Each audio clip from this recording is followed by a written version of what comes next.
England made it through the majority of Warren Gatland's obstacles but could not pass the red tide. England made it through the Brynglas Tunnels on the outskirts of Newport. They made it past the tractors and the buses that Wales coach Warren Gatland said would be waiting for them there in the Friday evening rush hour. They made it past the lines of drinkers queuing for the pubs and the kebab shops in Cardiff city centre on Saturday lunchtime. They made it into the Principality Stadium and out onto the pitch, and they made it to half-time in the lead. They made it so far that they had begun to tell themselves they could sense the victory that would clear their path to the Grand Slam. They made it within 11 minutes of a win that would have taken them to the World Cup in Japan in the autumn with the wind in their sails. But they could not make it beyond the red tide ripped into them time and time again, and which would not be denied. They could not make it beyond one of the most stirring passages of play in the history of the Six Nations. They could not make it beyond a couple of minutes when both teams provided us with a battle that was the very best of sport. England were 13-9 up with the clock coming up to 70 minutes, and both teams knew the game was on the line as Wales tried to force their way to the line. Both teams knew that the match would be decided here. Both teams knew that one's will would be broken. Both teams knew England were tiring. Both teams could feel the fervor of the crowd rising and rising and rising until the noise was deafening, and it seemed that the roar would push Wales over the line itself. There were 35 phases to that titanic battle that was a microcosm of a brilliant, compelling game. Over and over, the Wales players thundered towards the line. Over and over, they were repelled by courageous defense. I don't know how long it lasted. It could have been 2 minutes. It could have been 5. It could have been 10. But it felt like an eternity.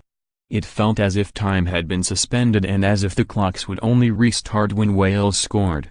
And in the end, the English could repel them no more, and Corey Hill burst over the line to a thunderous explosion of exultation from the crowd.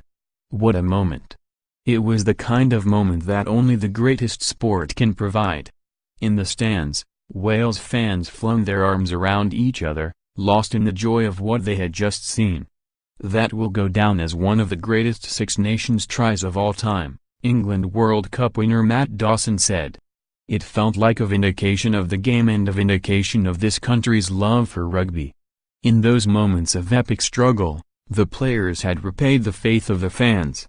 In those moments of struggle, they had allowed their fans to dream that they will carry the torch forward for the Northern Hemisphere countries at the World Cup. Gatland had said after Wales' comeback victory over France at the start of this year's competition that they were a team who had forgotten how to lose, and they proved it again here.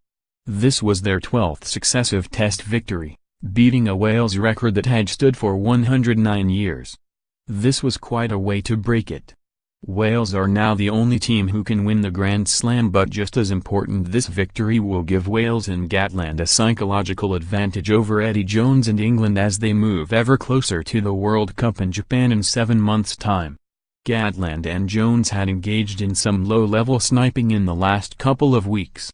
They were a little half-hearted, as if both knew that they needed scope to turn the volume up when the World Cup hoves into view. So they confined themselves to jibes so light that they barely qualified as mind games. They bickered over where the suggestion that this was the greatest Wales side ever had come from. Jones had implied that was a Welsh boast. Gatland said he would never be so disrespectful to past sides to claim that. It's a long way off being the greatest Welsh team ever, Gatland said. He's the one talking us up.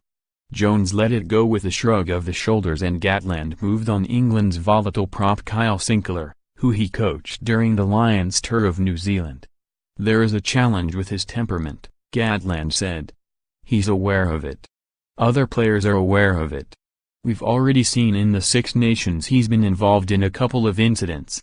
Emotionally, he can be a bit of a time bomb. Next, Gatland moved on to England's travel plans. He professed surprise that England were leaving it until Friday afternoon to travel to their base outside Cardiff.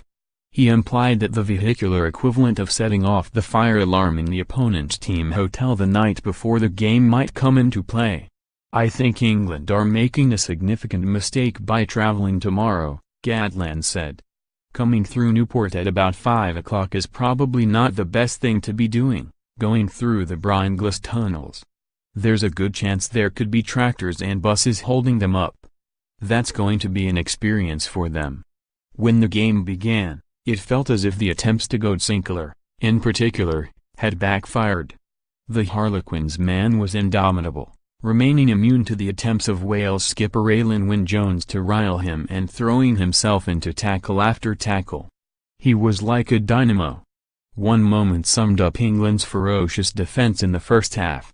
Wynne-Jones thundered forward on a short run in midfield and Sinclair slammed into him, stopping him dead in his tracks.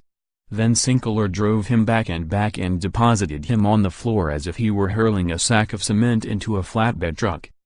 It was Sinclair's intensity that forced a penalty at the scrum midway through the half that Owen Farrell drilled between the posts, but a few minutes later it was also Sinclair who gave away the penalty that allowed Gareth Anscombe to level the scores from in front of the posts. It was a compelling, relentless match, the kind that many had expected to happen in Dublin a few weeks ago before England accelerated away to victory. For half an hour, it was impossible to say that one side had the advantage, although it was evident that England had withstood much of the best that Wales could throw at them. Both sides are in an arm wrestle, former Wales international Martin Williams said, and former great Jonathan Davies marvelled at the way both sides were refusing to buckle.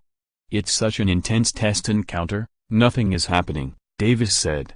But then Wales blinked first. 10 meters out, Tom Curry took advantage of a lapse in Welsh concentration and darted out of a ruck to scramble over the line and touch down. Farrell kicked the conversion and England began to try to cut loose of Welsh shackles. They could not manage it. Wales began to force their way back into the game. Johnny May was penalised for failing to release the ball and Anscombe's penalty cut the margin to 10-6. Then Sinclair started to implode. He had already raised the temperature even higher in the stadium with a body check on Anscombe that went unpunished. As the crowd bayed at him, Sinclair shrugged his shoulders at them to signal he did not know what the fuss was about. But for the first time, he looked rattled. A couple of minutes later, he gave away another penalty, this time for wrapping his arm around the neck of Wynne-Jones. Wales were only 1 point back. Jones had seen enough. He replaced Sinclair with Harry Williams. But the momentum had shifted.